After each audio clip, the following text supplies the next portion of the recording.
All right, well, we're going back into this 359 here. This is the one with the 272 top end. And we've been pecking away at it a little bit. We come up with a much better muffler solution. Doesn't fit in there too bad, I don't think. I don't think that muffler fits in there too bad. Do believe it's off of a Husky 50. Added a port to each side. So it's opened up. It's got the same pattern. Modified a brace. That way it can actually be used and not flop around. A lot of people seem to like this saw, so I wanted to give a little bit more in-depth and up-close look.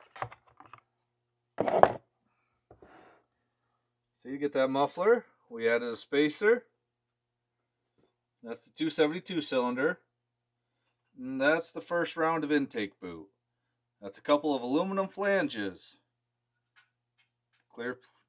Clear piece of vinyl hose. And just some wire wrapped around it for a clamp. I did get a new Chinese Zama knockoff carb. That's swapped on there.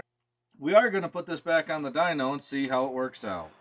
Just want to show a little bit closer look for everybody. A few people had questions, how to build them, what to do. I don't know, 72 cc's in this package. That's what we'll do. We'll take it in. We'll get a weight on it. Let me drain the tanks. Actually, I'm going to top the tanks off. More real world. So I'll top off both the tanks, take it into the shipping scale, and we'll see what this power head weighs. Alright, so here we got it. That's a real world type full. I mean, there might be a little bit of extra weight that you could put in there if you overflow it. And same with the oil tank.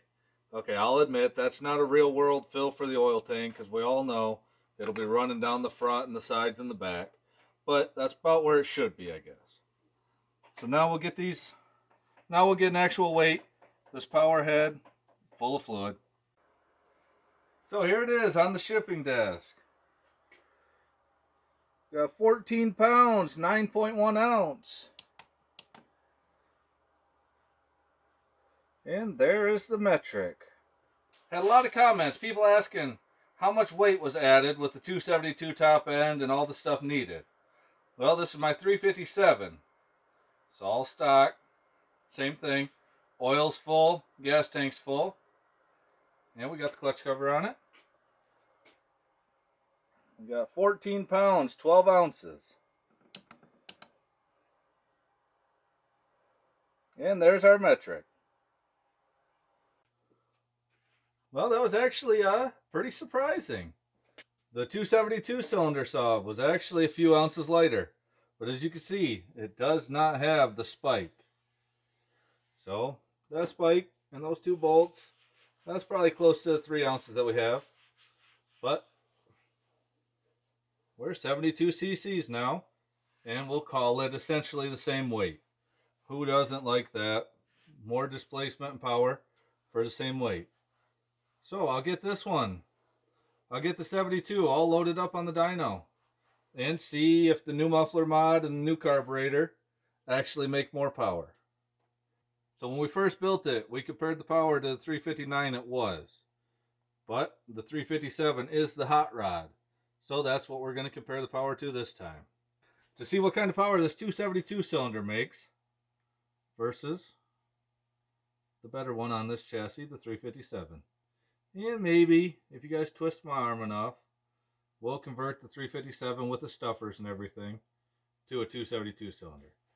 But I really need to, on this 272 build, I really need to come up with a better intake setup. I've got about 1.1 inch, or what's that work out to? 28, 29 millimeter. That's what I need from face to face. That way I can keep everything going the way it is. But that's about what we have. So like I said, that is it. That clear vinyl, definitely not going to hold up long term. But with the ribs in there, with the wire clamp, it's holding for now. Don't have any air leak issues. Pretty happy with the way the muffler and support turned out. So like I said, we'll get this one loaded up on the dyno now.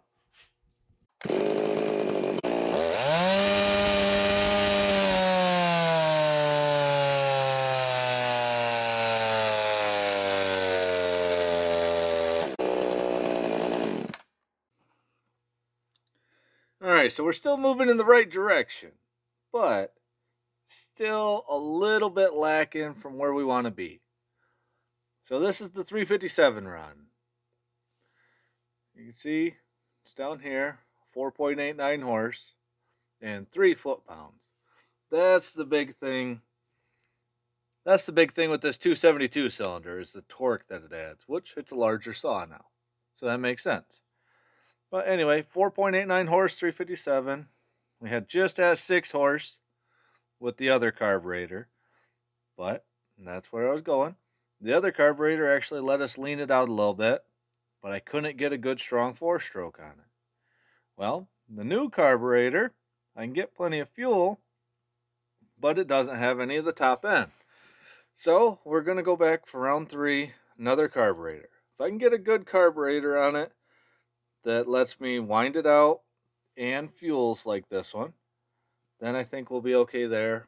And I still want to fix the boot too. The intake boot, not the best. I need something that'll actually hold up. But I got the muffler dialed in. Cylinder porting, yeah, that's debatable. But the cylinder porting can go any which way. But I really need to come up with the boot and a larger carb. Yes, I know I could go really big, put a 372 carb on, but I really want to keep this a work saw, something functional that you can just go out and use. But anyway, so with that aside, the new carburetor, we got up to 6.4 horse and 4 foot-pounds. See? This mid-range bump here, that's from the extra fuel that this one wasn't supplying. But it did peak up the horsepower a little bit. Got an extra 0.44 horse, almost an extra half horse. That's pretty good. So between the muffler and the new carburetor, it's actually getting fuel. But the new carburetor, I can't lean it out like I want to. So we'll have to try yet another one. I just want to give everybody an update. All right, let me know what you guys think. Thanks a lot, everyone.